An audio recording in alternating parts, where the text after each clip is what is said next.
Police আসামিকে কিভাবে গ্রেপ্তার করবে, গ্রেপ্তারের পদ্ধতি কি, গ্রেপ্তার কত প্রকার ও কী কী, এই বিষয়টা যদি আমরা জানতে চাই সেক্ষেত্রে ফৌজদারি কার্যবিধির 46 ধারাতে গ্রেপ্তারের পদ্ধতি বলা হয়েছে এবং অ্যারেস্ট বা গ্রেপ্তার সম্পর্কে বলা আছে। ফৌজদারি কার্যবিধির 46 ধারাতে গ্রেপ্তার বা অ্যারেস্ট সম্পর্কে বলা আছে পুলিশ তিনভাবে আসামিকে গ্রেপ্তার করতে পারেন। 46(1) ধারাতে বলা আছে যে পুলিশ আসামির দেহ স্পর্শ করে গ্রেপ্তার করবেন। 46(2) বলা আছে পুলিশ আসামিকে আটক করে বা অবরোধ করে গ্রেপ্তার করবেন। 46(3) বলা আছে পরোয়ানা মূলে, অর্থাৎ যার বিরুদ্ধে পরোয়ানা নির্দেশিত হয়েছে এমন আসামির ক্ষেত্রে পুলিশ 46(3) ধারাতে গ্রেপ্তারের ক্ষেত্রে যে কোনো পদ্ধতি অবলম্বন করতে পারেন। সেক্ষেত্রে সে ঘর ভাঙতে পারবেন, দরজা জানলা ভাঙতে পারবেন, সেক্ষেত্রে সে হাতকড়া পরাইতে পারবেন, রশি পরাইতে পারবেন। সেটা শুধুমাত্র পরোয়ানামূলে গ্রেপ্তারকৃত ব্যক্তির ক্ষেত্রে প্রযোজ্য হবে। কিন্তু এই বাকি দুইটা দেখেন, গ্রেপ্তারের ক্ষেত্রে গ্রেপ্তারের যে পদ্ধতি আছে কোথাও কিন্তু হাতকড়া এবং রশির কথা বলা নাই। আমি বুঝাইতে পারছি এটা একটা সাইকোলজিক্যাল ব্যাপার, যে পুলিশ দেখলেই মনে হইতে পারে যে হাতকড়া নিয়ে দৌড়াইতেছে, তারপর হচ্ছে রশি নিয়ে বাইন্দা নিয়ে যাইতেছে, কিন্তু এটা কিন্তু আসলে গ্রেপ্তারের সঠিক পদ্ধতি নয়। গ্রেপ্তারের সঠিক পদ্ধতি হইল তিনটা, বলেন, দেহ স্পর্শ করে, তারপর হচ্ছে আটক বা অবরোধ করে, এবং পরোয়ানাপ্রাপ্ত ব্যক্তিকে গ্রেপ্তারের ক্ষেত্রে যে কোনো পদ্ধতি অবলম্বন করতে পারবে।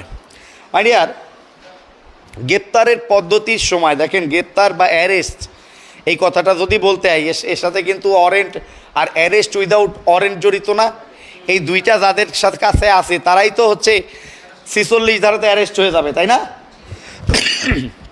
তো অ্যারেস্ট কী জিনিস যদি বলতে হয় সেক্ষেত্রে বলা যায় যে আইনানুগ আপনার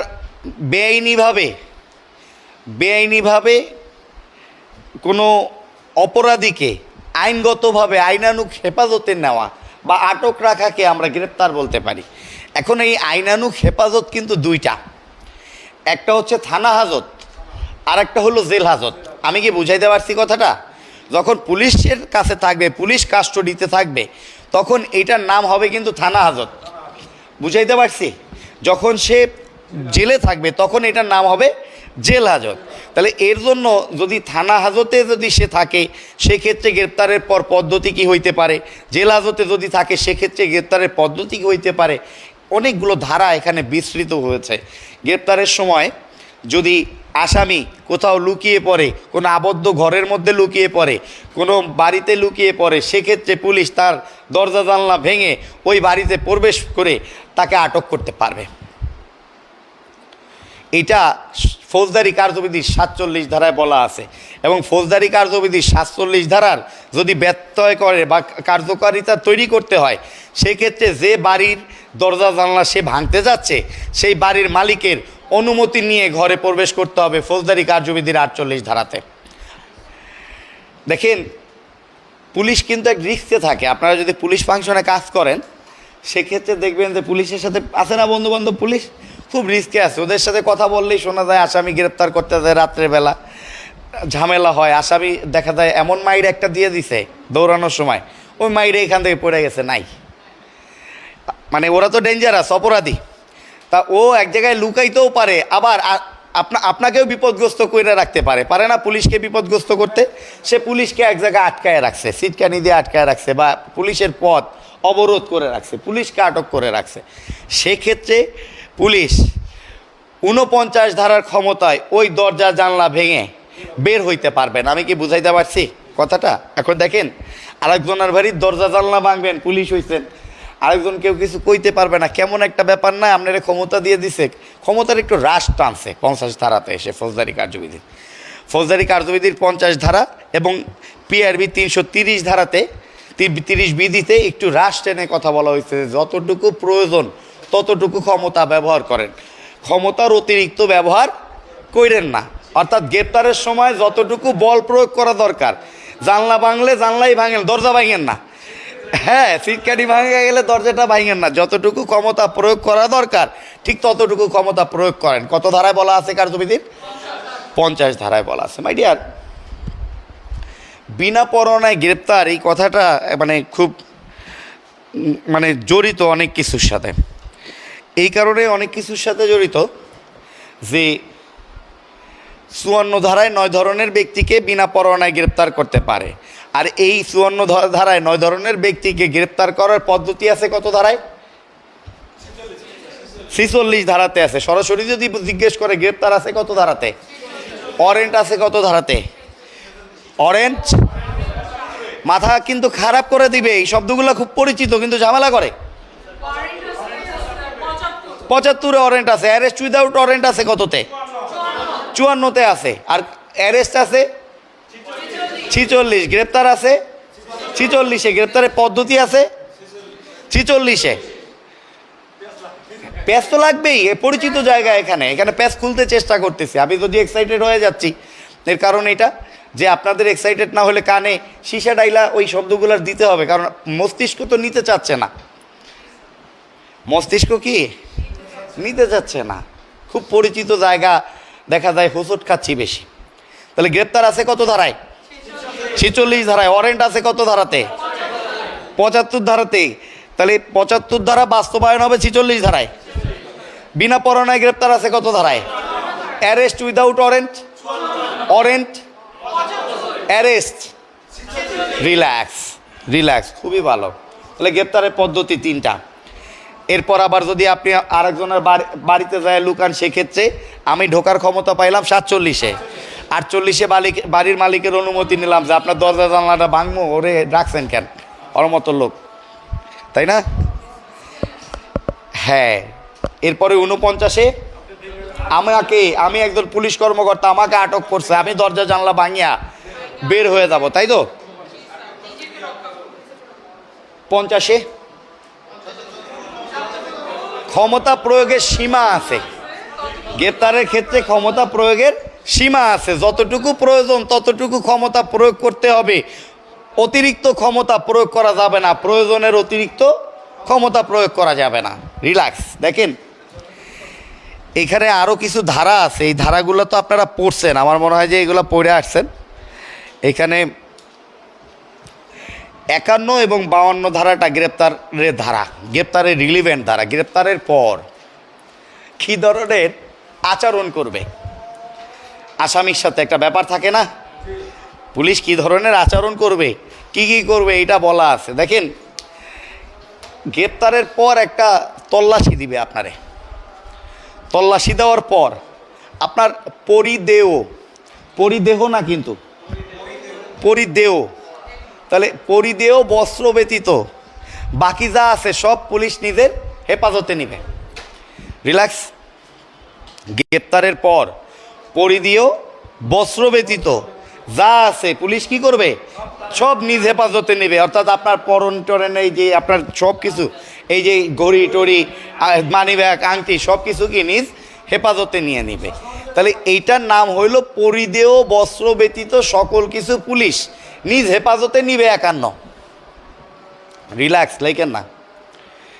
পরিদেহ বস্ত্র ব্যতীত পুলিশ সমস্ত কিছু কি নিবে, নিজ হেফাজতে নিবে।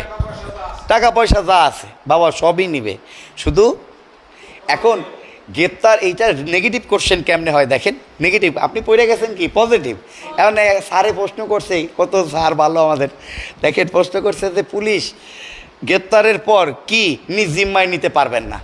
এটা প্রশ্ন করছে তালের মতো। গ্রেপ্তারের পর পুলিশ কি নিজ জিম্মায় নিতে পারবে না। অস্ত্র শস্ত্র, পরিধেয় বস্ত্র নিজ জিম্মায় নিতে পারবেন না। তাইলে কি মান সম্মান থাকে বলেন? এটা মানবাধিকারের একটা ঝামেলা না, এগুলো জানতে হবে না?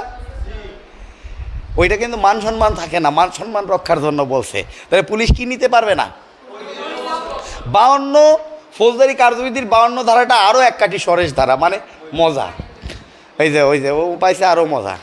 ও বলতেছে যে একটা হচ্ছে পরিদেহ আর এইটা হলো নারী দেহ। পরিদেহ ৫১, নারী দেহ ৫২। এখন নারীর দেহ তল্লাশি তো করতে হবে গ্রেপ্তারের পর, তাই না? নারীর দেহ তল্লাশির ক্ষেত্রে যে কোনো নারী দ্বারা দেহ তল্লাশি করতে হবে শালীনতা বজায় রেখে। বলেন কি বলেছি? লেখেন না, এগুলো লেখা লাগবে না, সারা জীবন বলতে পারবেন। তাহলে মহিলা বা নারীর দেহ তল্লাশির ক্ষেত্রে যে কোনো নারী দ্বারা দেহ তল্লাশি করা যাবে শালীনতা বজায় রেখে। এখন কত সরেস প্রশ্ন, স্যারেরা আমাদের সাথে কত রিল্যাক্স প্রশ্ন করছে। দেখেন, নারীর দেহ তল্লাশির ক্ষেত্রে কিসের প্রতি তীক্ষ্ণ দৃষ্টি নজর রাখা উচিত?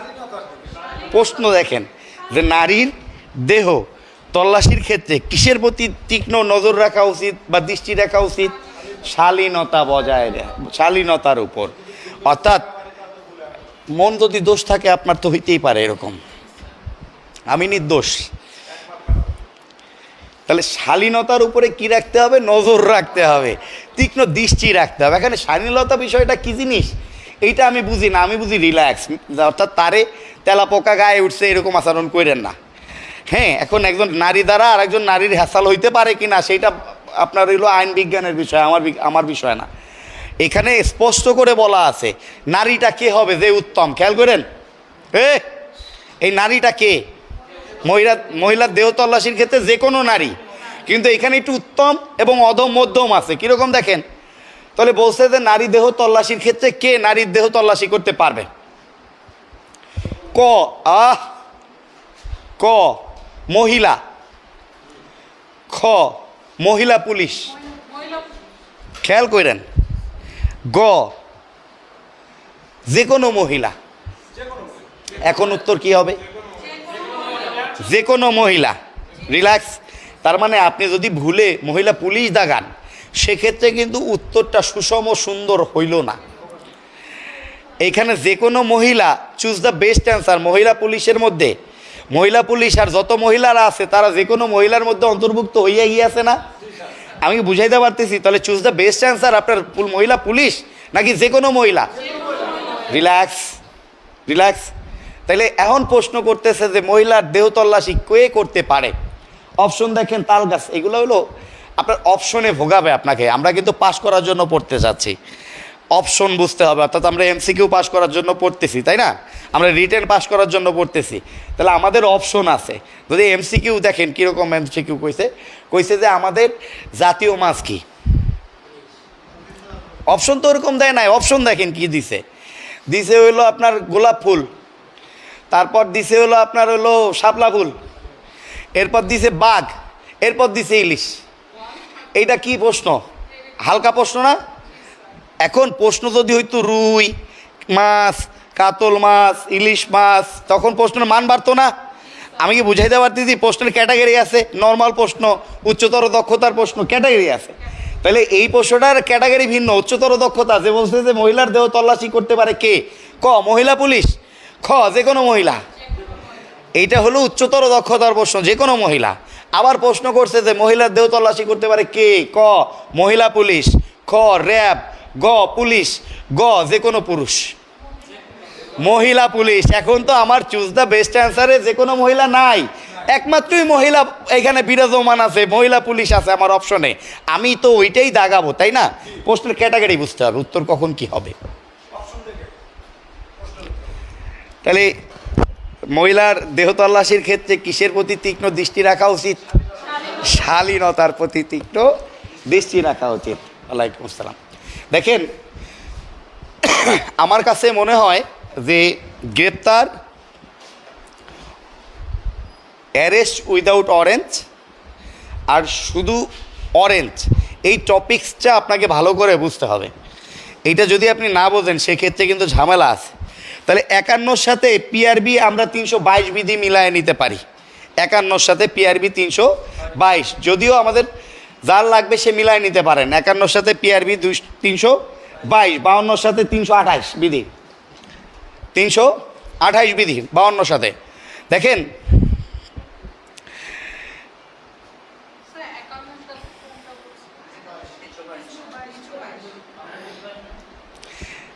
হ্যাঁ হ্যাঁ হ্যাঁ হ্যাঁ, না এখানে 52 সাথে হচ্ছে 328, হ্যাঁ, আর 51 সাথে 322। দেখেন, এই গ্রেপ্তারের সময় যদি পায় আপনার এই যে বোঝেন এগুলা কি? হ্যাঁ, ওইগুলা পায়, অস্ত্রশস্ত্র পায়। সেক্ষেত্রে ওই অস্ত্রশস্ত্র জিম্মায় নিতে পারেন 53 ধারায়। কত ধারায় বলেন? 53 ধারায়। তাহলে আসামির নিকট আপত্তিকর কোনো, হ্যাঁ, আপত্তিকর কোনো অস্ত্রশস্ত্র থাকলে তা নিজ জিম্মায় বা হেফাজতে নিয়ে জব্দ তালিকা তৈরি করবেন। নিজ জিম্মায় বা হেফাজতে নিয়ে জব্দ তালিকা তৈরি করবেন। রিল্যাক্স, মাথা ঠান্ডা। তাহলে আমরা কিন্তু গ্রেপ্তারের কিছু জায়গা আছে, এই জায়গাগুলো একটু ঠিক করে নিতে হবে। গ্রেপ্তার, তাহলে এখানে 3টা ধারার প্রতি সিকোয়েন্স বজায় রাখতে হবে, 46, 54 আর হইল আপনার 75। রিল্যাক্স। তাহলে আমরা একটা সূত্র লিখি, 46 যোগ 54 যোগ 75। রিল্যাক্স। আমরা কি আগের ক্লাসগুলো করেছেন আপনারা? আগের ক্লাস বিনা পরোয়ানায় গ্রেপ্তার পড়েছি তো আমরা।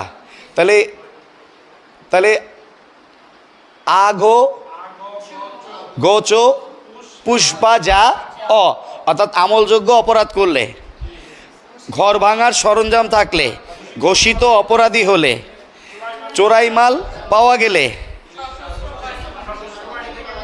সশস্ত্র বাহিনী থেকে পলায়ন করলে, পুলিশের কাজে বাধা দিলে, সশস্ত্র বাহিনী থেকে পলায়ন করলে, তারপর জামিনের শর্ত ভঙ্গ করলে, অন্য থানা থেকে গ্রেপ্তারের অনুরোধ করলে। অর্থাৎ এই 9 ধরনের ব্যক্তিকে 54 ধারাতে পুলিশ বা যে কোনো পুলিশ বা পুলিশ কনস্টেবল বিনা পরোয়ানায় গ্রেপ্তার করতে পারবে। যে কোনো পুলিশ বা একজন পুলিশ কনস্টেবল কি গ্রেপ্তার করতে পারে? যদি প্রশ্ন হয়, পারে। তাহলে গ্রেপ্তার করতে পারে কত ধারায় গ্রেপ্তার করতে পারবে? কত কত? 54 ধারাতে। এখন তাহলে একজন পুলিশ কনস্টেবলও গ্রেপ্তার করার ক্ষমতা রাখে। ওকে, তাহলে 55 ধারাতে 3 ধরনের ব্যক্তিকে বিনা পরোয়ানায় গ্রেপ্তার করা যায়। এগুলা কি আপনারা পড়ছেন না ইনশাল্লাহ? এর উপরে আমার একটা ভিডিও আছে, গ্রেপ্তার এবং বিনা পরোয়ানায় গ্রেপ্তার। আপনারা যারা লাইভটি দেখছেন তারা লাইভটি শেয়ার করে দিবেন, এবং এই ভিডিওটি আপনারা এর স্ক্রল করলেই পাবেন। শিল্পী অনেক ধন্যবাদ, গোপালগঞ্জ থেকে দেখছেন।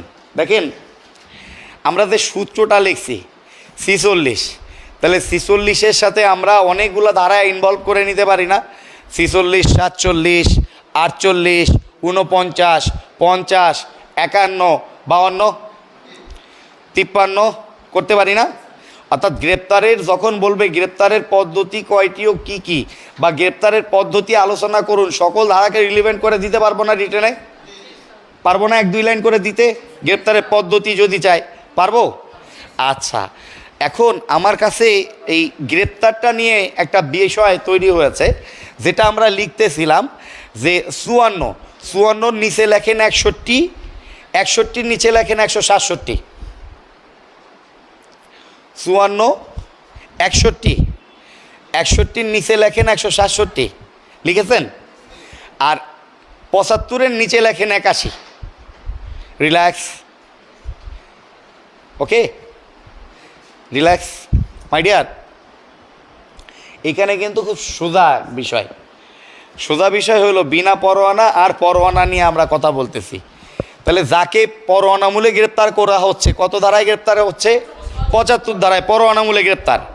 আর বিনা পরোয়ানায় গ্রেপ্তার 54, আর শুধু গ্রেপ্তার 46 ধারাতে। তাহলে বিনা পরোয়ানায় যাকে গ্রেপ্তার করা হচ্ছে 61 ধারার ক্ষমতা বলে তাকে থানায় 24 ঘন্টার বেশি আটকে রাখা যাবে না থানা হাজতে।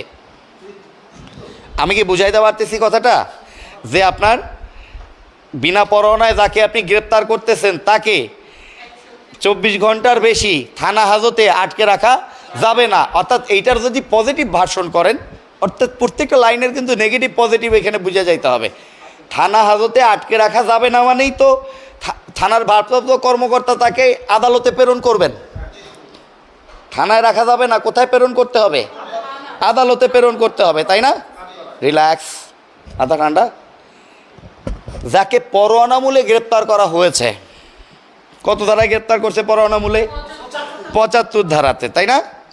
আচ্ছা, ৭৫ ধারাতে পরোয়ানামূলে যাকে গ্রেপ্তার করা হয়েছে ৮১ ধারার ক্ষমতা অনুযায়ী তাকে অনতিবিলম্বে আদালতের নিকট প্রেরণ করতে হবে।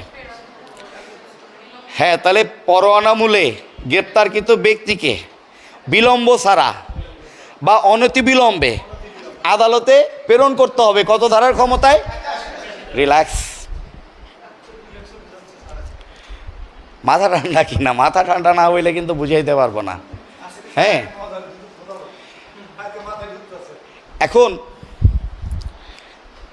প্রশ্ন হচ্ছে আমরা ধরতে পারতেছি না, আমরা ফিরে গেছি। এই প্রশ্ন কিন্তু আধ্যাত্মিক প্রশ্ন হবে, হ্যাঁ, কমন পড়বে না, কিন্তু ওইখান থেকে আপনাকে উত্তরণ করে আসতে হবে। কোনো কোনো জায়গায় হয়তো বা আমাদের কথা মনে পড়বে, কোনো ২-৪টা টেকনিক আপনাকে উঠায় নিয়ে আসবে, কিন্তু একদম আমাদের পড়া পইরা একদম কয়েকটা প্রশ্ন পইরা জানি কিন্তু আমরা শিখাইতে পারবো না। আমরা কিন্তু পাস করার জন্য পড়তে হবে, তাই বেড়ে নেওয়া ফেল কইরা বুঝেন না যে আমরা পাস করাইতে পারবো না। বুঝাইতে পারছি কথা? প্রতিদিনের পড়া কিন্তু পড়তে হবে, আর এগুলা কিন্তু খুব পড়তে হবে।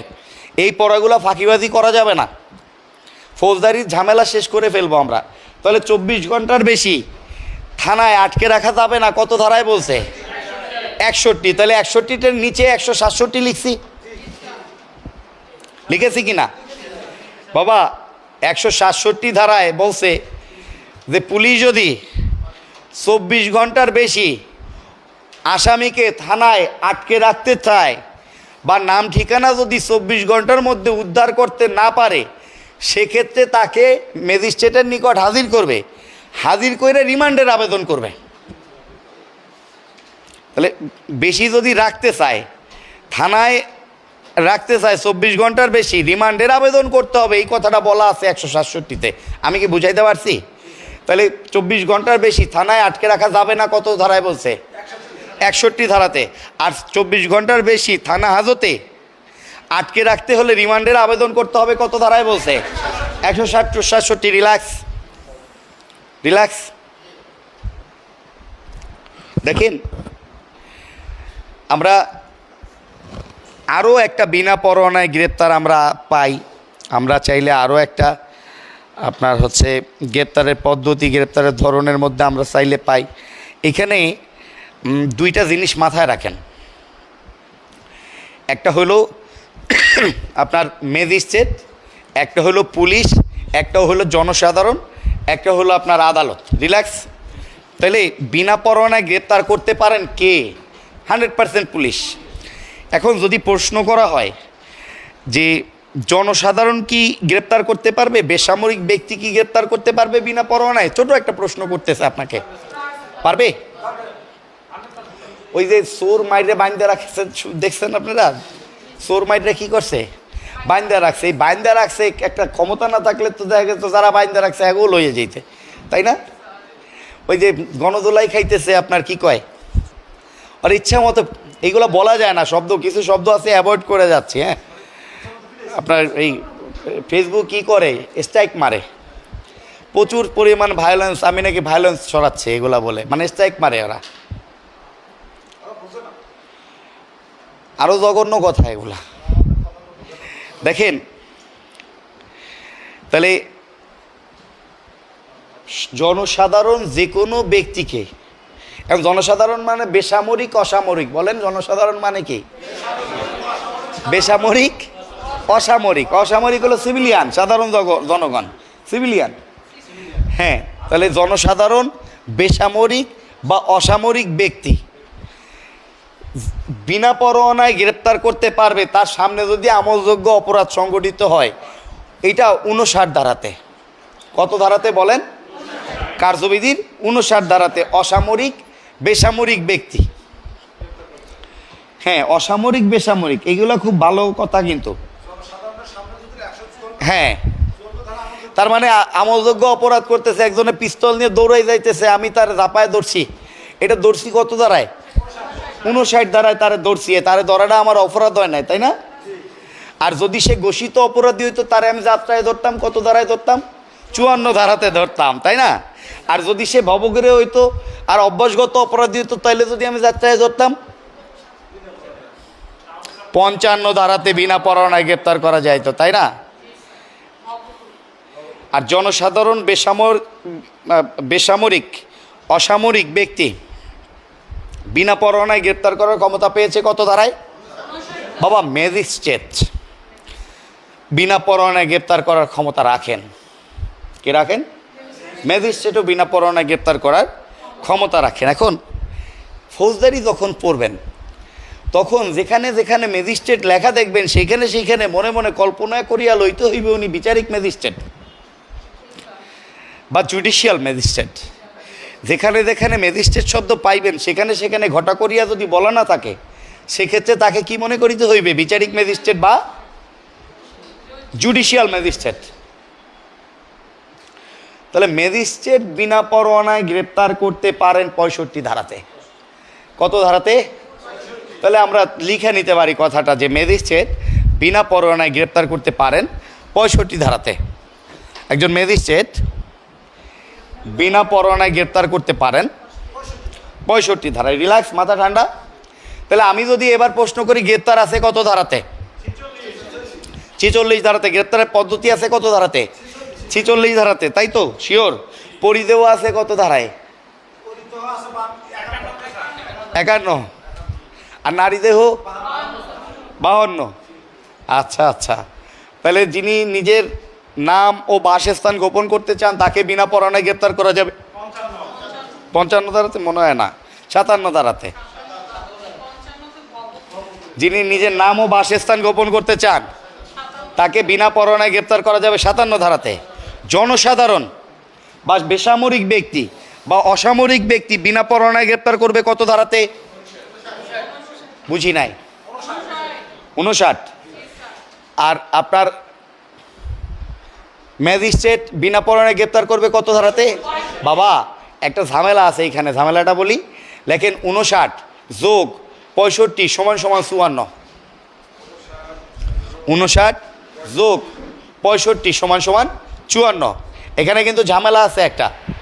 59 যোগ 65 সমান সমান 54।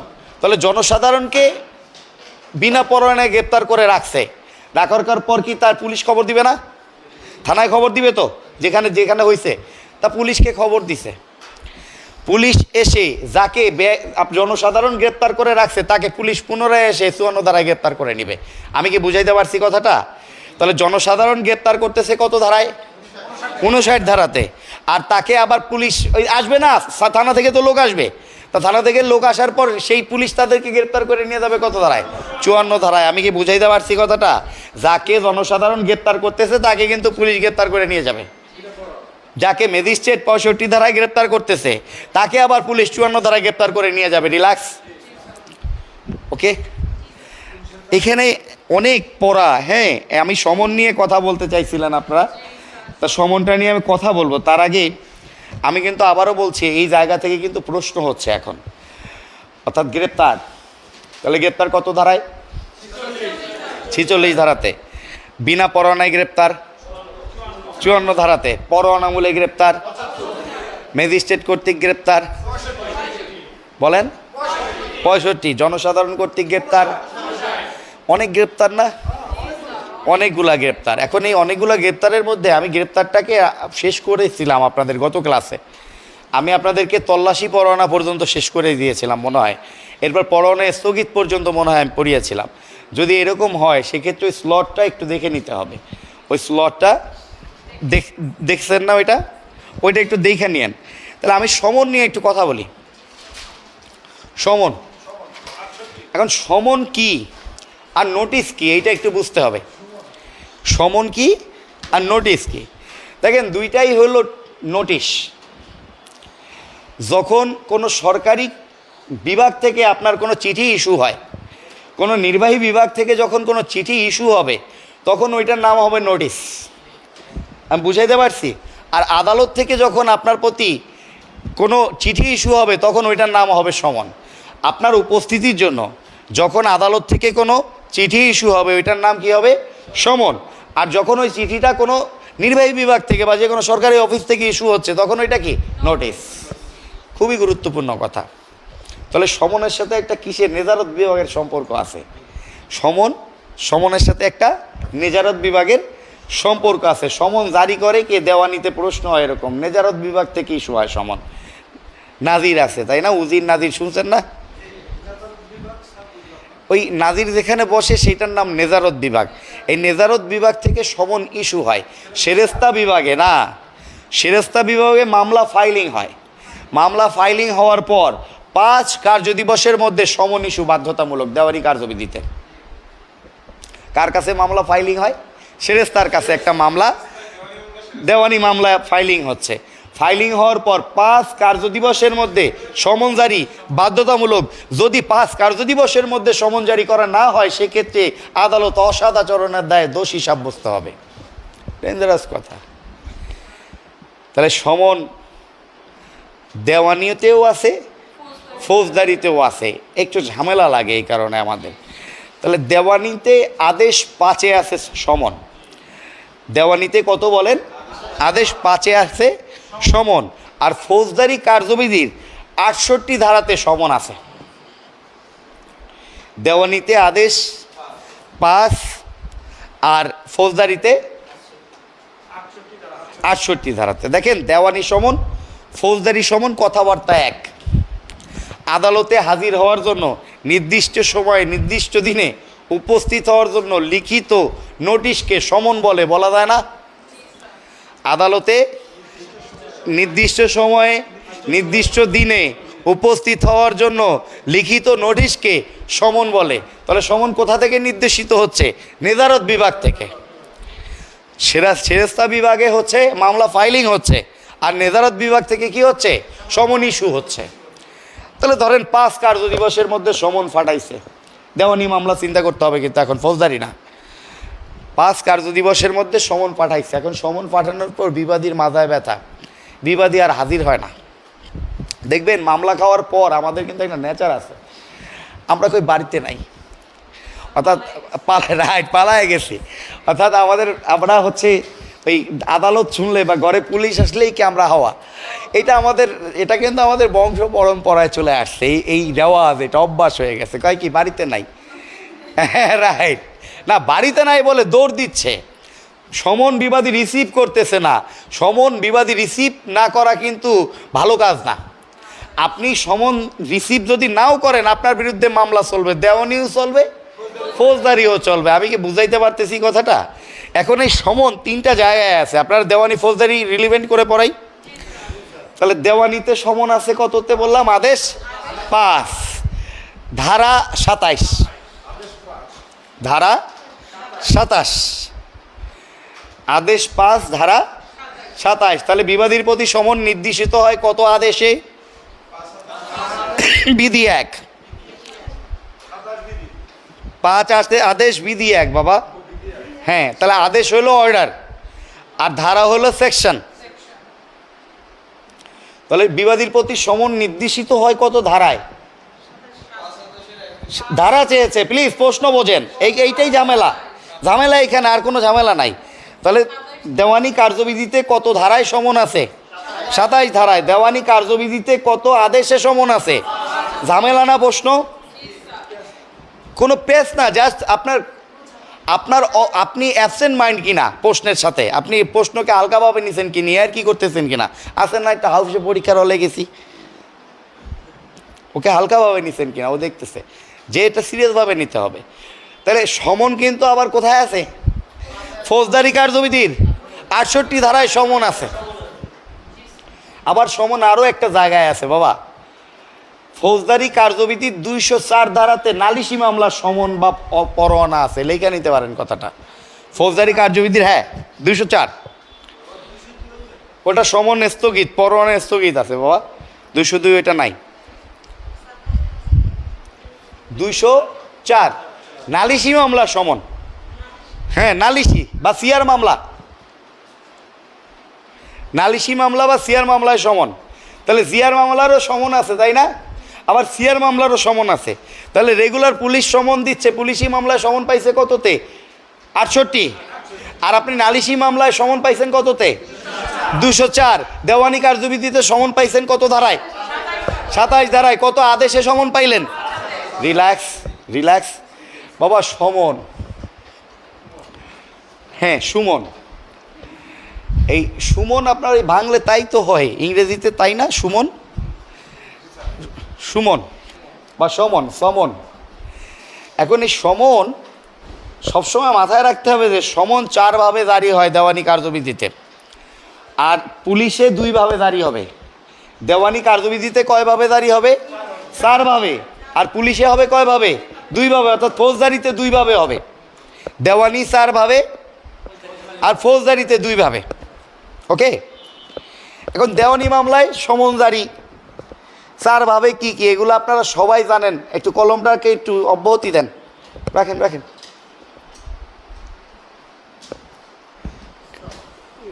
কষ্ট হবে কলমের, মুখ বন্ধ করেন, কলমের দোষ বন্ধ করেন, এটা একটা বন্ধ করেন। এগুলা আমার সাথে সাথে বলেন, হ্যাঁ, ওই রকম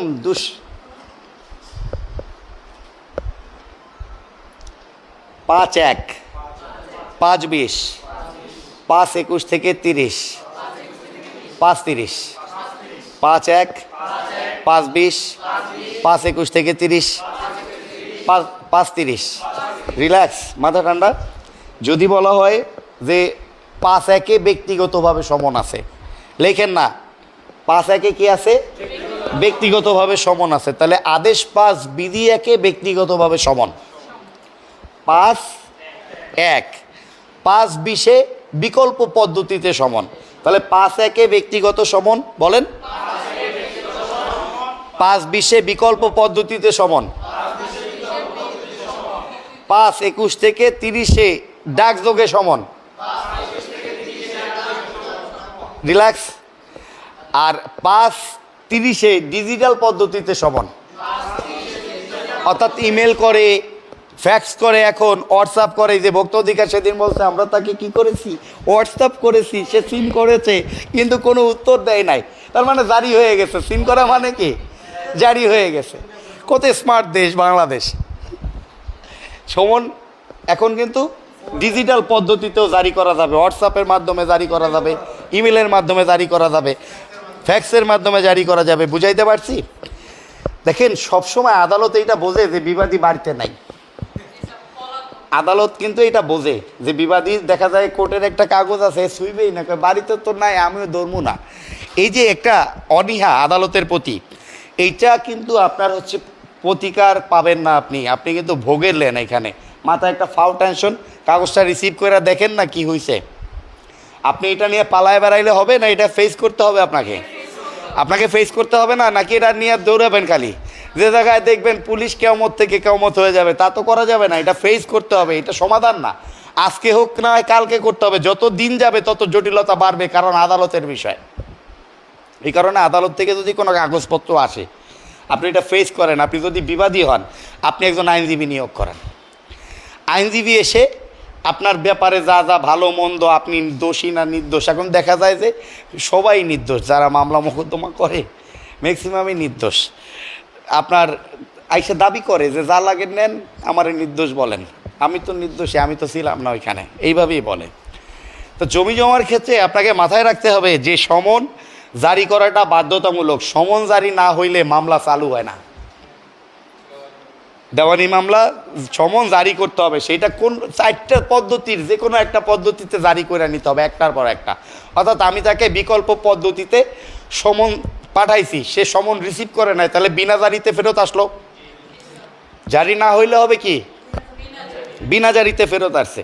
জঘন্য কথা যে আপনি বাদী হয়ে যদি বিনা জারিতে সমন ফেরত আসার আবার 30 দিনের মধ্যে পুনরায় সমন প্রেরণ না করেন, মামলা খারিজ হয়ে যাবে। অর্থাৎ আপনি বাদী, আপনাকে কিন্তু তদবিরকারক হয়ে শক্ত থাকতে হবে মামলা করার পর। আমাকেও বাদীরা আইসে প্রথম দিন যা লাগবে, দেখা গেছে এলাকায় মামলা করে যাওয়ার পর কিন্তু একটা থাকে, ভাব থাকে, ওই ভাবে পরে আর খোঁজ খবর নাই কিসের কি মামলা আর কিসের কি। পরে এসে কয় আমরা টাকা দিলাম, আপনি মামলাটা খারিজ হয়ে গেল। তদবির কারক, সে তদবির কারক, মামলা সঠিকভাবে তদবির করে নাই। তাহলে বিনা জারিতে যদি সমন ফেরত আসে, কত দিনের মধ্যে সমন জারি বাধ্যতামূলক? 30 দিনের মধ্যে। যদি জারি করা না হয়, সেক্ষেত্রে মামলা দায়েরের ফল কি? মামলা খারিজ হয়ে যাবে। রিল্যাক্স। সমন পাঠাইছে, সমন পাঠানোর পরে বিবাদী বাড়িতে নাই, যখনই যায় তখনই কি বাড়িতে নাই, আবার জারি করছে সমন, তখনও বাড়িতে নাই, আবার জারি করছে, তাহলে আদালত কি নেক নজর থেকে বঞ্চিত হচ্ছে বিবাদী? বারবার গেছে, বারবার কয় কি বাড়িতে নাই, তাহলে ওর প্রতি একটা বিকল্প পদ্ধতিতে সমন জারির ব্যবস্থা করবে যে ওরে দরকার নেই, ওর বাড়ির সামনে টানাই দিয়ে আসো, লটকাইয়া টানাইয়া ঝুলাইয়া দিয়ে আসো, ওরে আমাকে দরকার নাই। তারপর ওর একটু ন্যায় বিচার জন্য ফ্লোটার একটু জানাইও। আদালত চায় সবসময় দোতরফা বিচার করতে, দোতরফা ডিগ্রি কিন্তু একতরফা ডিগ্রির থেকে মজবুত। আমি বুঝিয়ে দিতে পারছি কথাটা? এটা সবসময় মাথায় রাখতে হবে যে একতরফা ডিগ্রি কখনো ভালো না। দুই পক্ষ একসাথে হাজির হয়ে যত বেদনা আছে, যত দরদ আছে, যত দুঃখ আছে, দেখবেন জমি জমা নিয়ে ভাই ভাই গ্যাঞ্জাম, তাই হচ্ছে না? আপন ভাই ভাই কি হচ্ছে গ্যাঞ্জাম হচ্ছে, তাহলে সমনটা তো ভাইকেই পাঠাইতে হবে। তো দুইজনে বসেন, আদালত চায় বিকল্প বিরোধ নিষ্পত্তি করতে, মামলা চার্জ গঠনের পূর্বে দুই পক্ষকে বসায় দিতে চায় যে বাজান তোরা বস, তোদের বিরুদ্ধে খালি খালি কেন 30-40 বছর তোরা ঘুরবি, এর চাইতে একটু ছাড় দিয়া তোরা বিরোধ নিষ্পত্তি কইরা নেয়। এর জন্য কিন্তু তাকে বারবার নক করা হয় যে বাজান তোমার বিরুদ্ধে একটা মামলা করা হয়েছে, তুমি আসো, কয় বাড়িতে নাই,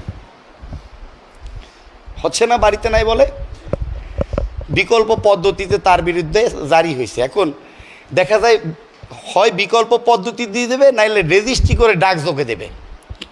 তাহলে ডাকযোগে তো রেজিস্ট্রি করে কি নগদ উপায় এরা, নাকি আপনার ডাক বিভাগ?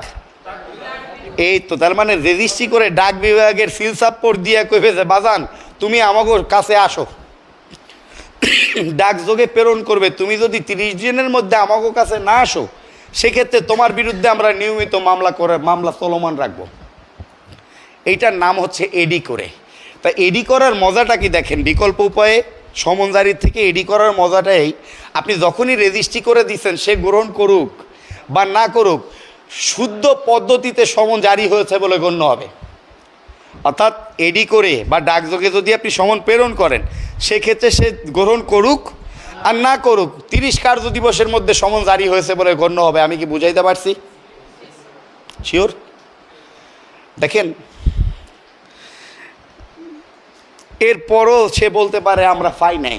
তারপর আদালত কইছে বর্তমান যে যুগ, পোলাপাইন যদিও চিঠিপত্র নেয় না, চিঠিপত্র লেখে না, কিন্তু ফেসবুকের যুগ, হোয়াটসঅ্যাপের যুগ, ইউটিউবের যুগ, বর্তমানে যার মোবাইল নাই তাদেরকে আমরা কি হালকা হালকা অন্যরকম ভাবি না? এই জমানায় যার মোবাইল নাই তাকে কি একটু বাঁকা দৃষ্টিতে আমি দেখি যে ওনার কাছে একটা মোবাইল নেই কেন, এটা তো একটা কিন্তু আছে, হয় ওনার কাছে টাকা নাই, নাইলে কোনো কিছু হবে। মোবাইল না থাকা কিন্তু একটা ডেঞ্জারাস ব্যাপার। এরকম বলতেছে, তাহলে তার মোবাইলে পর্যন্ত তথ্যটা পৌঁছায় যাবে। এর জন্য হচ্ছে ইমেলের মাধ্যমে বা ফ্যাক্সের মাধ্যমে সমন প্রেরণ করা যাবে। আমি কি বুঝাইতে পারছি? আদেশ কত? 5 বিধি 30, ব্যক্তিগতভাবে হচ্ছে 1, ডাকযোগে 20, না 21 থেকে 30, বিকল্প পদ্ধতি 20। এখন বিকল্প পদ্ধতিটা আমাকে ভোগায়। এই বিকল্প পদ্ধতিতে সমনের সাথে হুলিয়ার অনেকটা মিল আছে। কিসের সাথে বলেন? হুলিয়ার সাথে অনেকটা মিল আছে ফৌজদারি কার্যবিধির। অর্থাৎ আসামির অনুপস্থিতিতে বিচারের ক্ষেত্রেই তো বিকল্প পদ্ধতিতে সমন জারি করতেছে, তাই না? আসামি আসুক না আসুক জারি হয়ে গেছে, সমন ধরিয়া লইব। অর্থাৎ প্রকাশ্য কোনো স্থানে বাড়ির সমন ঝুলাইয়া দিতে হবে, টানাইয়া দিতে হবে, লটকাইয়া দিতে হবে। এখন বাড়ির প্রকাশ্য স্থান বলতে কি বোঝেন বলেন তো? দরজা, ফটক হলো তো এক্সিলেন্ট ট্যালেন্ট। আমি তো আপনাদের মতো না, আমি তো হলো মানে আলাদা, একটু হালকা প্রাকৃতিক। আমার বাড়ির সামনে একটা বড় গাছ আছে, ওইটাকে আমার কেন জানি খুব প্রকাশ্য স্থান লাগে। আদালত ভবনে একটা গাছ আছে না, বট গাছ, ম্যাক্সিমাম আদালতেই আছে, এখন তো অনেক গাছই কাটতে ফেলাইছে, তারপরও অনেক আদালতে দেখবেন যে বট গাছ আছে। আমার ওই আদালতের প্রকাশ্য কোনো স্থান মানে বট গাছ মনে হয়। ওই লোকের বাড়ির কোনো প্রকাশ্য স্থানে বা আদালতের প্রকাশ্য স্থানে সমন টানাইয়া লটকাইয়া ঝুলাই দিলেই চলবে। এখন প্রকাশ্য স্থান বলতে কি গাছ বুঝবেন বলেন? না, এটা স্পষ্ট করে নিষেধ করা আছে। দেখেন সাইকোলজি, জাস্ট ফর কি আমার এইটা অনেকে করছে, বলছে না এরকম হবে না।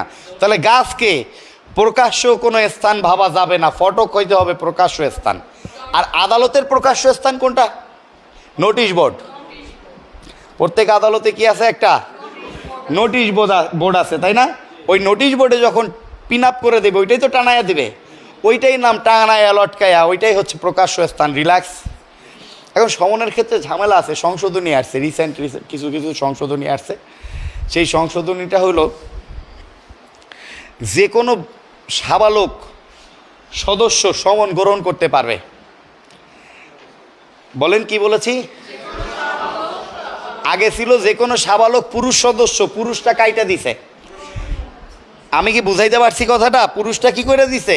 কাইটটা দিয়ে। এখন নারী পুরুষ উভয় সমন গ্রহণ করতে পারবে, কিন্তু তাকে সাবালক হইতে হবে। সমনের সংশোধনে আসছে কি বলেন? যে কোনো কাইটটা সাবালক সদস্য বানাইছে, তার মানে নারীরাও এখন সমন গ্রহণ করতে পারবে। পূর্বে কিন্তু নারীরা সমন গ্রহণ করতে পারতো না, অর্থাৎ মাইক হইয়া দিতে ফোলার দ্বারে আইছে, আমার ফোলা ঘরে নাই, চলে যাইতে। এখন মার দ্বারেও সমন দেওয়া যাইবে। আমি কি বুঝাইতে পারছি কথাটা? অর্থাৎ তাহলে যোগ্যতা কি? সাবালক হইতে হবে, নাবালকের কাছে সমন জারি করা যাবে না। আমি বুঝাইতে পারতেছি কথাটা? এখন সাবালক বলতে কত বছর বোঝেন আপনারা? দুস, ওটা তো এইটাই ঝামেলা। আচ্ছা, বারে বারে ভুল করলে তো হবে না এরকম।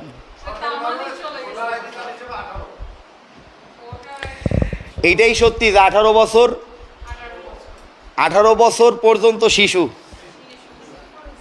18 বছর পর্যন্ত কি শিশু? শিশু আইন অনুযায়ী, শিশু আইন অনুযায়ী 18 বছর পর্যন্ত শিশু। ফৌজদারি কার্যবিধি অনুযায়ী 15 বছরের তরুণ কিশোর। 15 বছরে তরুণ কিশোর। তাহলে তরুণের বয়স কত? 15। শিশুর বয়স কত?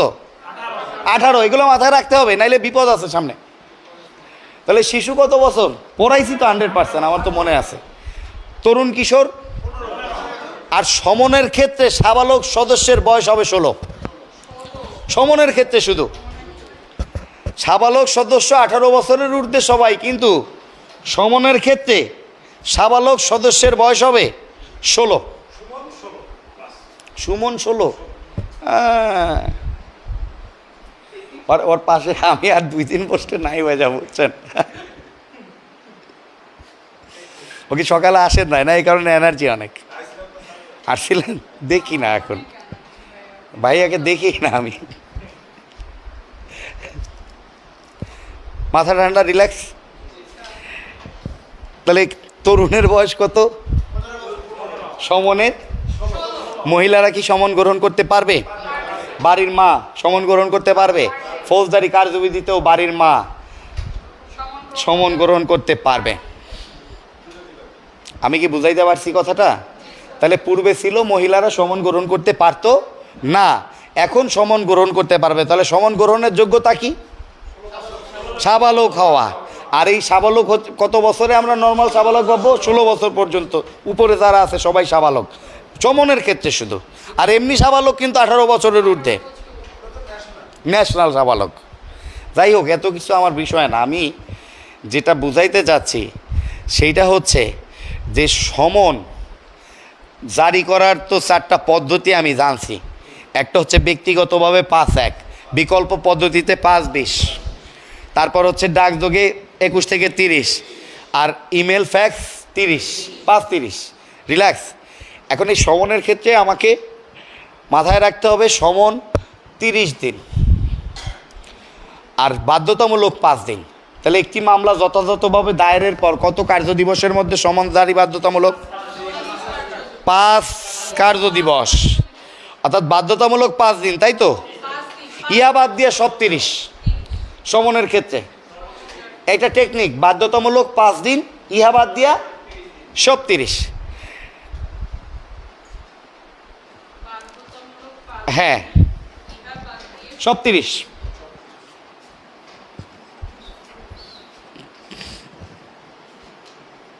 বাধ্যতামূলক। তাহলে প্রশ্ন করি, বুঝে যাবেন। করব? প্রশ্নটা হলো যে বিনা জারিতে সমন ফেরত আসলে কত দিনের মধ্যে সমন জারি বাধ্যতামূলক? 30 দিনের মধ্যে। হ্যাঁ, আর সমন জারি বাধ্যতামূলক, আর বিনা জারি 30, এছাড়া সব 30 দিন। এটা তো বিনা জারি বলছি, জারি বলি নাই। বুঝাইতে পারি নাই কথা? সমন জারি বাধ্যতামূলক কত কার্য দিবসের মধ্যে? 5 দিন মামলা ফাইলিংয়ের পর। এবার বলতেছে বিনা জারিতে ফেরত আসলে কত দিনের মধ্যে বাধ্যতামূলক? 30 দিন, তাই না? আচ্ছা, এখন একটা ঝামেলা আছে সরকারের বিরুদ্ধে মামলার ক্ষেত্রে। সমন সরকারের বিরুদ্ধে মামলা করতে হলে 2 মাস পূর্বে নোটিশ দিতে হয়, কিন্তু নোটিশটা দেওয়া বাধ্যতামূলক না। আমি বুঝাইতে পারছি কথাটা? সরকারের বিরুদ্ধে মামলা করতে হলে 2 মাস পূর্বে কি দিতে হবে? নোটিশ দিতে হবে যে আমি আপনার বিরুদ্ধে মামলা করব, আপনি কি পদক্ষেপ নেবেন আমাদেরকে জানান। আপনার ডিপার্টমেন্ট এটা করতেছে, তাই না? আমরা আপনার তখন ডিপার্টমেন্ট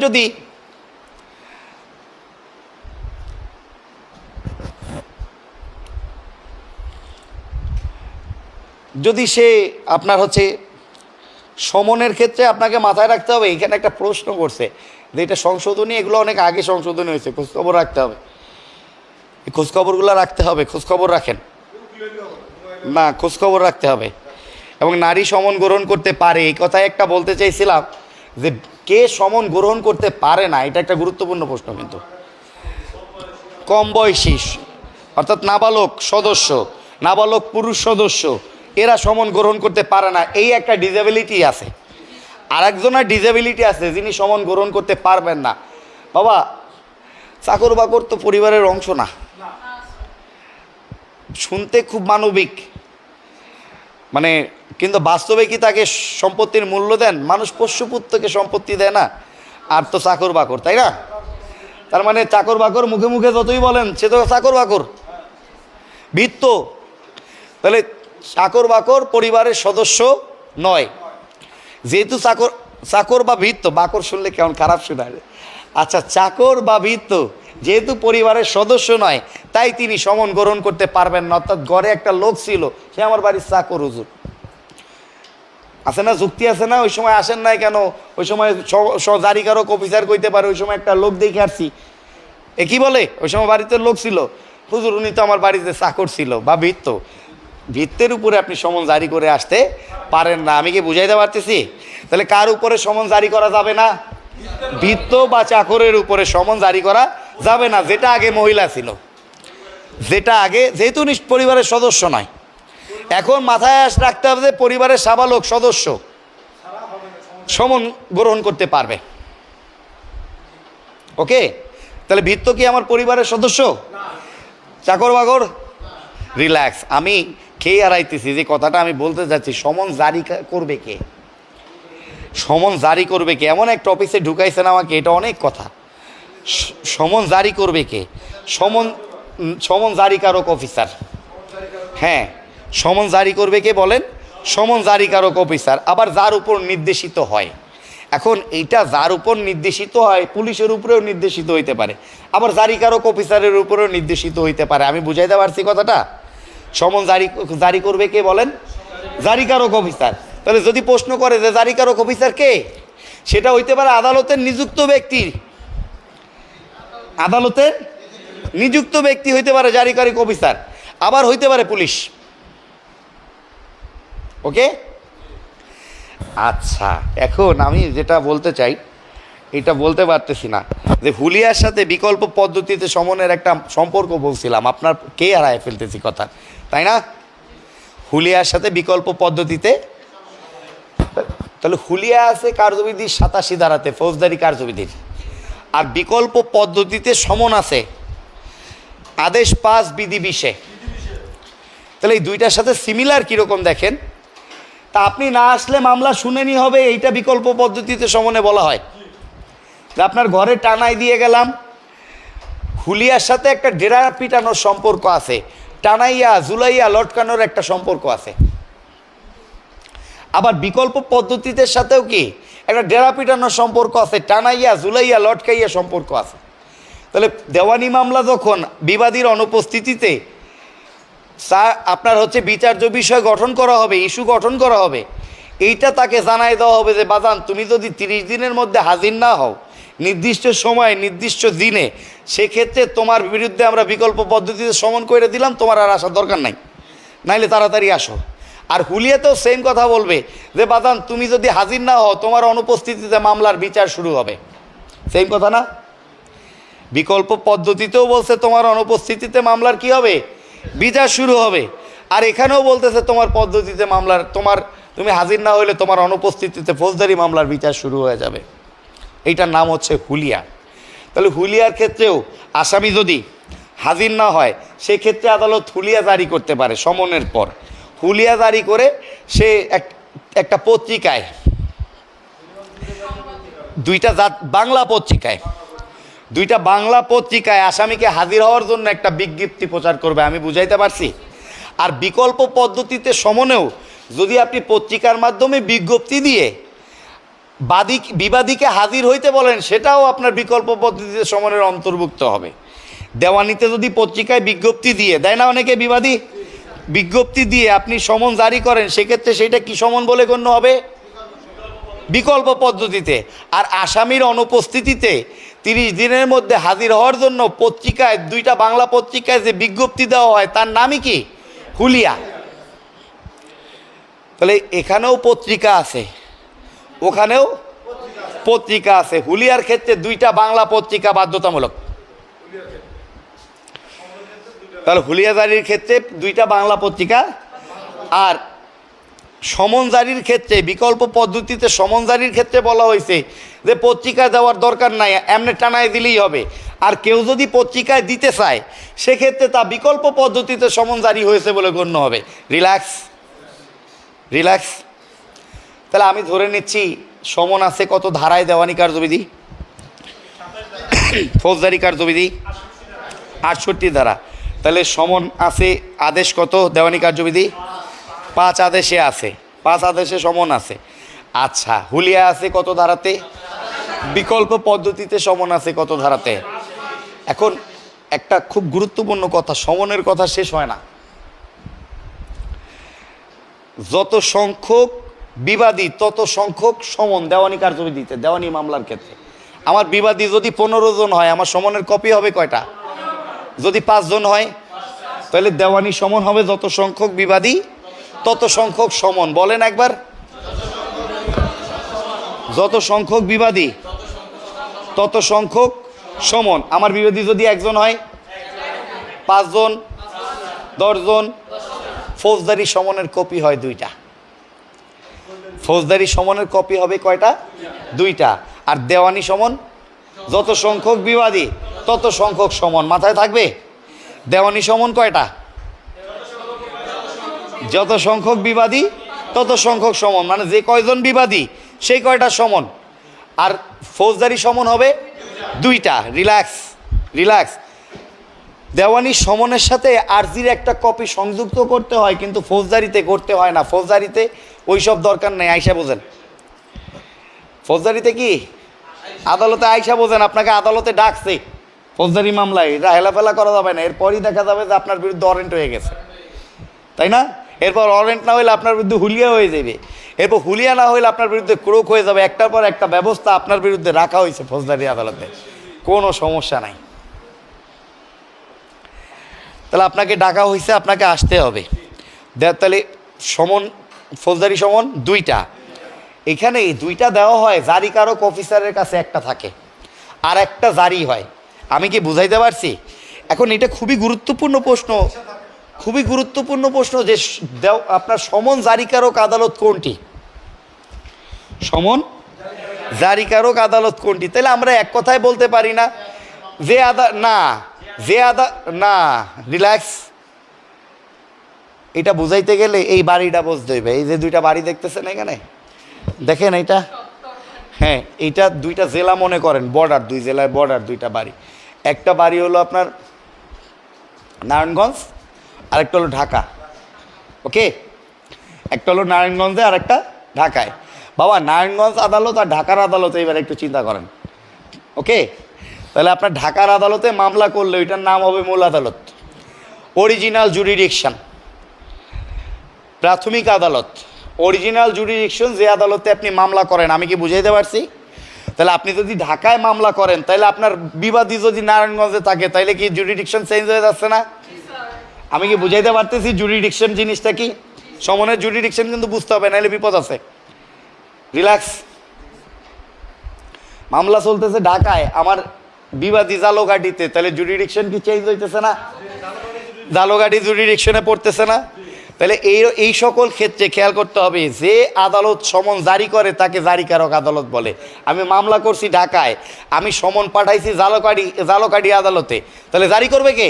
ঢাকার আদালত না জারিকারক আদালত? ঝালকাঠির আদালত করবে। তাহলে জারিকারক আদালত হবে যে আদালত সমন জারি করবে। আমি কি বুঝাইতে পারছি? শিওর?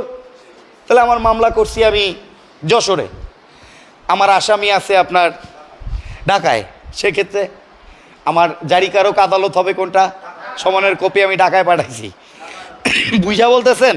রিল্যাক্স। তাইলে যদি এটা বোঝেন, খেয়াল রাখতে হবে, আমি ব্যক্তিগতভাবে প্রথম সমন পাঠাবো আমার জুরিডিকশনের মধ্যে যদি মামলা হয়। বলেন কি বলছি? ব্যক্তিগতভাবে আমি সমন পাঠাবো যদি আমার জুরিডিকশনের মধ্যে, অর্থাৎ আমার জেলার মধ্যে যদি গ্যাঞ্জামটা লাগে, আমি আর 500 টাকা দিন সাইকেলটা চালাই যাবো। বোঝেন না এগুলা? হ্যাঁ, না এটা দেওয়ানি জুরিডিকশন চিন্তা করি, জমি যেখানে আছে সেইখানে আমি তো সেই জুরিডিকশনে মামলা করছি, তাহলে আমার এলাকার মধ্যে না? তাহলে আমার এলাকার মধ্যে হইলে আমি ব্যক্তিগতভাবে সমন দিছি, দেখতেছি যে যেদিন অফিসার হয় সেদিনই সে কোলায় দৌড়ায়, বাড়তে নাই। যেদিনই দেখা যায় যে আমি একটু জারিকারক অফিসাররা আনি, সেই দিনই আদালতের কথা হইলে কি বাড়তে নাই, দৌড় দেয়।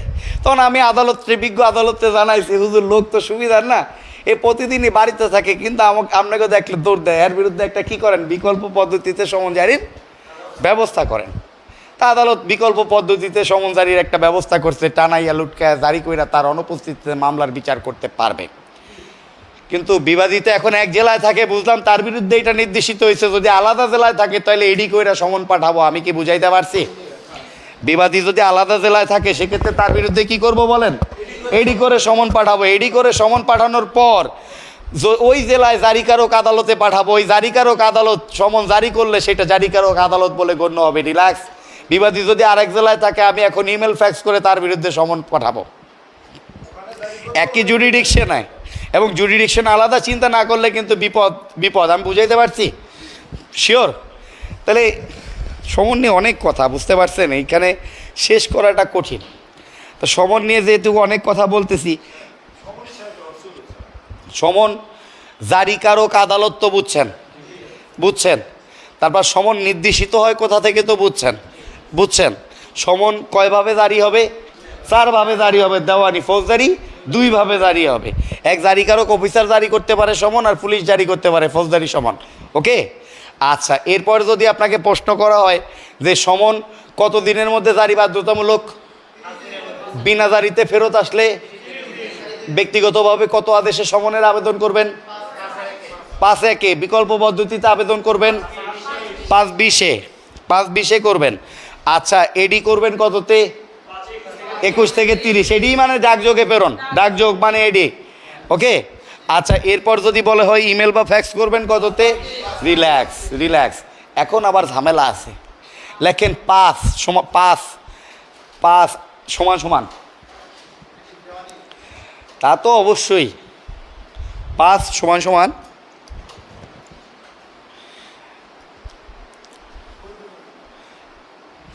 কথা বলেন না প্লিজ। 5 সমান 27 যোগ 31 যোগ 29। ওকে, কি লিখছেন বলেন? আচ্ছা, এবার লেখেন 68 যোগ, এর নিচে লেখেন, নিচে 68 যোগ 87, হ্যাঁ 68 যোগ 75 যোগ 87 যোগ 88। রিল্যাক্স।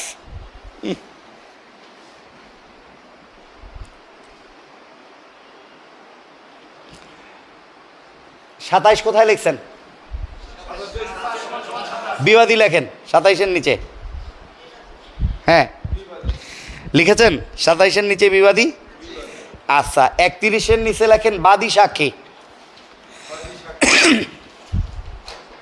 বাদী সাক্ষী ছোট করে, হ্যাঁ একদম ছোট করে, ঠিক আছে। বাদী সাক্ষী লিখেছেন? 29 লেখেন বিদেশি আদালত। হ্যাঁ, বিদেশি আদালত। রিল্যাক্স, লেখা হয়েছে। 31 হচ্ছে আপনার, না 31 বাদী প্লাস সাক্ষী, বাদী সাক্ষী। আর 29-এ হচ্ছে বিদেশি আদালত লিখেছি। 68-তে লেখেন সমন। হ্যাঁ, 87-তে হুলিয়া, 75-এ পরোয়ানা,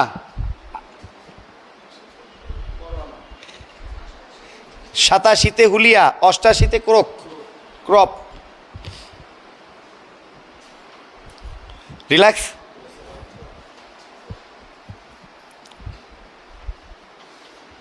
কলম রাখেন, কলম রাখতে হবে, নাইলে বুঝাইতে পারবো না। যদি প্রশ্ন করি, প্রশ্নটা বোঝেন, দেওয়ানি না ফৌজদারি হইতে পারে। প্রশ্ন তো বইলা দিবে কটা করে, এখন দেখা যাচ্ছে যে সেট হয় আলাদা। এবার নাকি শুনছি 30 সেট হয়েছে, অর্থাৎ প্রশ্ন এলোমেলো থাকতে পারে। আগের মতো কোনটা দেওয়ানি কোনটা ফৌজদারি নাও পাইতে পারে না, বুঝাইতে পারছি? তা প্রশ্ন দেখে বুঝতে হবে যে কি হইতেছে। প্রশ্ন করতেছে বিবাদীর প্রতি সমন কত ধারায়? বলেন কত ধারা? 27 ধারা লেখা আছে না বিবাদী? তাহলে প্রশ্ন তো কি ওয়ার্ড, বিবাদীর প্রতি সমন দিবেন কত ধারাতে? 27 ধারায়। এরপর প্রশ্ন করা হচ্ছে সাক্ষীর প্রতি সমন দিবেন কত ধারায়? 31 ধারায়। কোথায় পাইলেন? তাহলে বাদীর প্রতি সমন, বাবা বাদীও সমন খাইতে পারে, মামলা করার পর সে আর খোঁজখবর রাখে না। তাহলে বাদীকে ডাকার জন্য কত দিবেন? 31। সাক্ষীকে ডাকার জন্য কত ধারায় সমন? বিবাদীকে ডাকার জন্য কত ধারায় সমন? সবাইকে 5-1 নিয়ন্ত্রণ করতেছে। রিল্যাক্স। বিদেশি আদালতে সমন দিবেন কত ধারায়? 29 ধারাতে। রিল্যাক্স। তাহলে বাদীর প্রতি কত ধারায় সমন নির্দেশিত হয়? 31 ধারায়। আদেশ কত? 5-1। বিবাদীর প্রতি সমন নির্দেশিত হয় কত ধারায়? কত? 27। সাক্ষীর প্রতি কত? বিদেশি আদালতে আদেশ 5-1। বিকল্প পদ্ধতিতে সমন 5-20। এডি 5-21 থেকে 30। ইমেল মনে রাখতে হবে রাজা, এটা চর্চার বিষয়, মানে চোখ দিয়ে অনুধাবন করে মাথাটাকে ব্যথা করায় লাভ নাই। আপনি বলবেন একটু পরে মাথা ব্যথা করতেছে, অর্থাৎ তাকাইতেই পারতেছেন না আমার দিকে। আমি যা বলি অন্ধের মতো উচ্চারণ করেন, আমার দিকে তাকানোর দরকার নাই, উচ্চারণ করেন। জিহ্বার জড়তা কাটান, এমনি ঠিক হয়ে যাবে এগুলা। জিহ্বার জড়তা কাটান, কান একটা ইন্দ্রিয়, এটা বন্ধ রেখে মনে মনে পড়া যাবে না, জোরে জোরে পড়তে হবে। আমি সমনে আসি, তাই না? তাহলে সমন থেকে যদি আমি একটু পরোয়ানায় যাইতে চাই, কত ধারায় যাব? এই তো দারুণ, 75-এ যাব। পরোয়ানা তো আর দেওয়ানিতে নাই, বোঝা যাইতেছে যে এগুলা ফৌজদারি প্রশ্ন। উলিয়া 87, ক্রোক। তাহলে হুলিয়া কত দিনের জন্য দিবে? 30 দিনের জন্য কিন্তু বলছি, অর্থাৎ এখানে যা আছে সব 30 দিন চিন্তা করতে হবে, শুধু 5 কার্য দিবস বাদ দিয়ে, বাধ্যতামূলক 5 কার্য দিবস বাদ দিয়ে। ওকে, আচ্ছা এইখানে আর একটা জিনিস মাথায় রাখতে হবে, সমন যেটা বলছিলাম, সরকারের প্রতি নোটিশ দিতে হবে কতদিন? যদি সরকারকে নোটিশ না দিয়ে কেউ সরকারের বিরুদ্ধে মামলা করে, সরকার লিখিত জবাব দেওয়ার জন্য সময় পাবে 3 মাস। এখন এইখানে একটা দামি প্রশ্ন তৈরি হয়, প্রশ্নটা বলি। দেখেন, একটা মামলা প্রসিডিং যদি চিন্তা করেন, মামলা ফাইলিং হয়, মামলা ফাইলিং হয় আদেশ 4-এ, ধারা 26-এ দেওয়ানি কার্যবিধি। মামলা ফাইলিং হওয়ার পর মামলা একটা নাম্বার পড়ে, নেজারত বিভাগ এই নাম্বারটা দেয়, কাগজপত্র চেক করে যে ঠিক আছে কি না। হ্যাঁ, মোকদ্দমার নাম্বার দেয় একটা, নাম্বার দেওয়ার সাথে সাথে ওইটা রেগুলার মামলায় রূপান্তরিত হয়ে যায়। যখন ওইটা রেগুলার মামলায় রূপান্তরিত হবে তখন 5 কার্য দিবসের মধ্যে সমন দেওয়া, আমরা ওই দিনই পাঠায় দিই সমন। যেদিন মামলা ফাইলিং করি ওই দিনই কী করি? পাঠায় দিই। পাঠায় দেওয়ার পরে এই মামলাটায় আমি মনে করতেছি, এতক্ষণ তো শুনলাম বিবাদী পালায়া যাইতেছে, এই করে, বিবাদী সাহসী হইতে পারে না? পারে না? তার ছেলে ব্যারিস্টার আছে না কিছু লোক বিবাদী, তার ফোলারে সে ফরাইছে, এই জমি জমা খাওয়ার জন্য সে ফরাইছে, তার তো আলাদা ব্যাপার, সে আদালতে হাজির হয়ে গেছে মনে করতে হবে। অর্থাৎ সমন পাওয়ার পর আদালতে হাজির হলে লিখিত জবাব দিতে হয়, রিটেন স্টেটমেন্ট দিতে হয়। তাহলে সমন যখন জারি হয়ে যাবে তখন বাদী যদি আসে, 30 দিনের মধ্যে তো তাকে আসতে বলছে যে বাজান আসে, সেক্ষেত্রে সে যদি আসে সেক্ষেত্রে সে সমন জারি হওয়ার থেকে 30 দিনের মধ্যে লিখিত জবাব চিন্তা করতে হবে। সমন যথাযথভাবে জারির পর 30 কার্যদিবসের মধ্যে লিখিত জবাব দিতে হবে। বিভিন্ন বইয়ে এটা 60 দিন থাকতে পারে, ভুল থাকতে পারে, যাদের পুরনো বই আছে। এটাও সংশোধনী আসছে 2009-এ, এই বুথ কিন্তু মাথা থেকে যাচ্ছে না পোলাপাইনের, এটাও সংশোধনী আসছে। আগে ছিল 60 দিন, এখন হয়েছে কত? 30 দিন। এবং দেওয়ানিতে একটা কথা মাথায় রাখতে হবে, যখনই দিনক্ষণের হিসাব করতেছি তখন দিন এবং কার্যদিবসের থেকে কার্যদিবসকে বেশি গুরুত্ব দিতে হবে। অর্থাৎ 30 দিন আছে, 30 কার্যদিবস আছে, দাগাইবেন কোনটা? Relax relax. তাহলে লিখিত জবাব দেওয়ার জন্য সর্বোচ্চ কতদিন সময় পাবেন? 30 কার্যদিবস বা 30 দিন। একটা সরকারি প্রশ্ন আসছে, দুঃখজনক এগুলা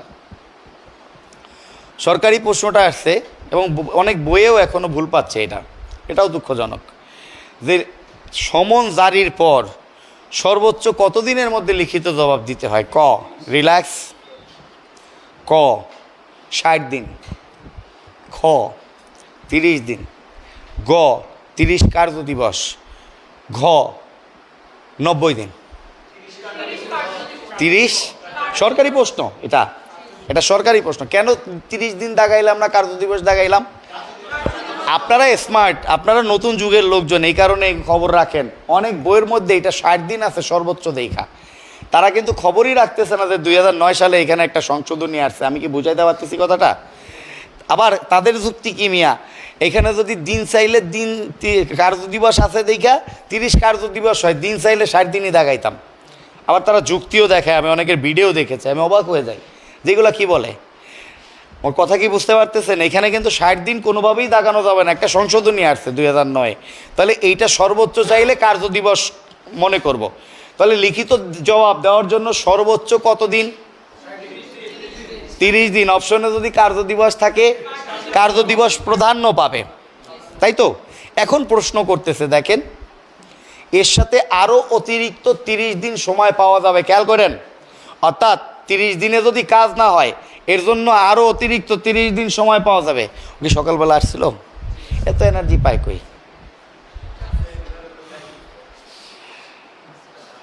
তাহলে তারপরও কি 60 দিন বলবো এই 30 দিন যোগ করে?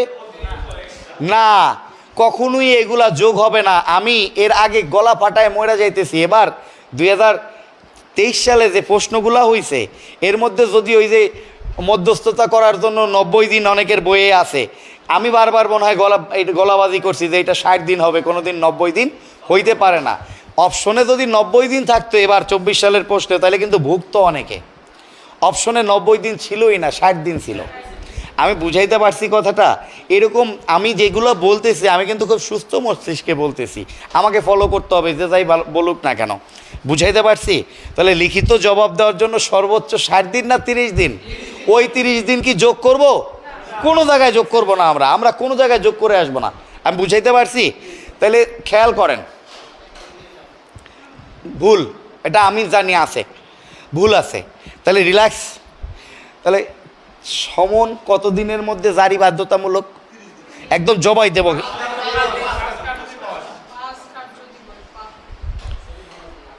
কথা বুঝতে হবে। বিনা জারিতে ফেরত আসলে কতদিন? 30 দিন। তাহলে সমন পাওয়ার পর লিখিত জবাব দেওয়ার জন্য সময় পাবো কতদিন?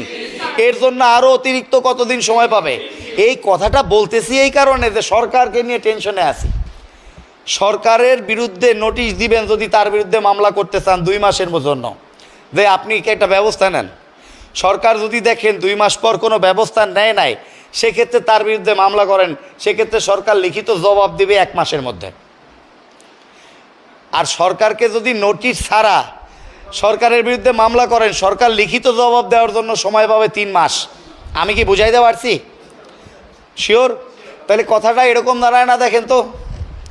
নোটিশ ছাড়া সরকারের বিরুদ্ধে মামলা করলে সরকার লিখিত জবাব দেওয়ার জন্য সর্বোচ্চ কতদিন সময় পাবে? 3 মাস বা 90 দিন। আর নোটিশ দিয়ে সরকারের বিরুদ্ধে মামলা করলে সরকার লিখিত জবাব দেওয়ার জন্য কতদিন সময় পাবে? 1 মাস। আর সরকারকে নোটিশ দিলে কতদিনের মধ্যে মামলা করা যাবে না? 2 মাস, অর্থাৎ নোটিশের বয়স 2 মাস। বুঝাইতে পারি নাই? শিওর?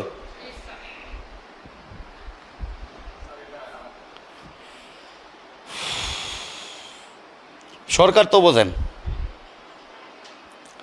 তাহলে সরকারের, আমি একজন সরকারি কর্মকর্তার বিরুদ্ধে মামলা করতে চাচ্ছি, তা ডিপার্টমেন্টাল মামলাগুলো করতে গেলে আগে তাদের অফিসে জানাইতে হয় যে বস আপনার লোকগুলা ভালো না, যারা উচ্চপদস্থ আছে তাদেরকে জানাইতে হয় যে আপনার লোকগুলার একটু হুঁশিয়ারে রাখেন, নাহলে কিন্তু কি মামলা করে দেব। কারণ দর্শানোর একটা নোটিশ দিবেন আপনি, তা কারণ দর্শানোর নোটিশ দিলেন,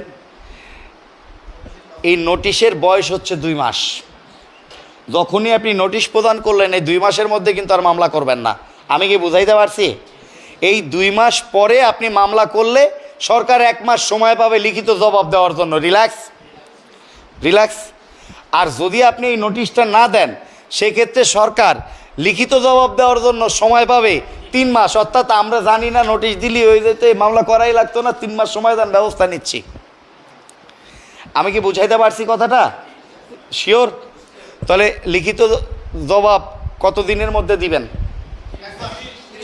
30 দিন। এর জন্য অতিরিক্ত সময় পাবেন। বিনাদারিতে সমন ফেরত আসলে বাবা ঘুরায় পেঁচায় এই সরকার আর ওই 5 দিন হিসাব যদি মাথায় রাখেন, সব 30 দিন পরে না মোটামুটি। এইটা আমি পড়াইতেই চাই না আজকে, এগুলা এমনি কোথা থেকে জানি নিয়ে আসছেন আপনারা। আমার এখানে কিচ্ছু লেখা নাই, এগুলাই দেখেন কিচ্ছু নাই, কোথা থেকে কি পড়াইতে আসছে আল্লাহ জানে। যাই হোক, আমার এটা টপিকস ছিল না আজকে। তারপরও পরোয়ানা, বিনা পরোয়ানা, গ্রেপ্তার, এর সাথে সমনটা জড়িত। তাহলে প্রথমেই যদি দেখবেন আপনি সিআর মামলা যদি করতে যায় কেউ, অর্থাৎ পুলিশ মামলা নেয় নাই, পুলিশ মামলা নিতে বাধ্য, তারপরও সে নেয় না। এখন আমি তো গরিব, আমি তো অসহায়, আমি কি পুলিশের সাথে লইরা পারবো না। পুলিশের সাথে লড়তে যায় কিন্তু অনেকে নাই হয়ে গেছে। দেখা গেছে যে তাদের পাওয়ারের সাথে কোনোভাবেই সম্ভব না, তাদের কিন্তু কিছু কিছু ধারায় মারাত্মক পাওয়ার দেওয়া হয়েছে। তাহলে আমি তার সাথে না বাজায়া, কারণ তার ডিপার্টমেন্টের অনেক ব্যাপার থাকে, সে মামলা নিবে কি নিবে না এটা সে নির্ধারণ করবে। ধরলাম সে নিল না, আমি আদালতের কাছে মামলা করতে গেলাম, আমি ম্যাজিস্ট্রেটের কাছে মামলা করতে গেলাম, সেক্ষেত্রে আইনজীবী লাগবে একজন, না নিলেও পারেন, একা একা গেলেন মনে করলাম। মামলাটা যদি থানায় না নেয় সেক্ষেত্রে মামলাটা কি সিআর মামলা হয় না? সিআর মামলা করতে গেছেন, ম্যাজিস্ট্রেট দেখতেছে এইটা অপরাধ আমলে নেওয়ার মতো, সেক্ষেত্রে ম্যাজিস্ট্রেট নিয়মিত সিআর মামলা আকারে রুজু করতে বলতে পারেন পুলিশকে। আমি বুঝাইতে পারছি কথাটা? আবার নিজেও সে আমলে নিতে পারেন। সে যদি পুলিশকে নিয়মিত মামলা আকারে রুজু করতে বলেন সেক্ষেত্রে ফৌজদারি কার্যবিধির 156(3) বলবেন। যদি নিয়মিত মামলা রুজু করতে বলে সেক্ষেত্রে ধরেন 200 ধারায়, আরও ইজি করে বলি, 200 ধারাতে একজন ফরিয়াদি ম্যাজিস্ট্রেটের কাছে যায় বলতেছে, যা বলিব সত্য বলিব, সত্য বই মিথ্যা বলিব না, আমি সজ্ঞানে সুস্থ মস্তিষ্কে হুজুর আপনার নিকট হাজির হইয়া জবানবন্দি দিলাম, আমারে কেউ প্রভাবিত করে নাই হুজুর।